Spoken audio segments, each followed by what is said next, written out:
Нурмурзан Мурзаев. Жана гол! Турсунали Рустамов! Эсеп саны 1-0. Мынакей. Коргоочунун милдетин аткарып гол жаратууда. Эгерде буга чейинки оюнда чабуулчунун милдетин аткарып гол жарата албаган Турсунали Рустамов бул жерде гол жаратты.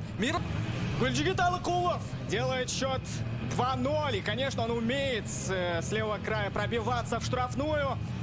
И в встрече с Монголией тоже у него были великолепные проходы. И счет уже 2-0. Вот тут, наверное... Жок деген суроо келет. Мүмкүн эки оюнда киргизбей калган голдорду бүгүн биз көрөт окшойбуз. Мынакей Фархат Мусабеков өнүктөшү Абай менен пас алышты дагы топту дарбазага багыттады. И тут уже есть еще один момент и гол! Есть! Алимардан Шукуров забивает уже 4-й гол Кыргызстана.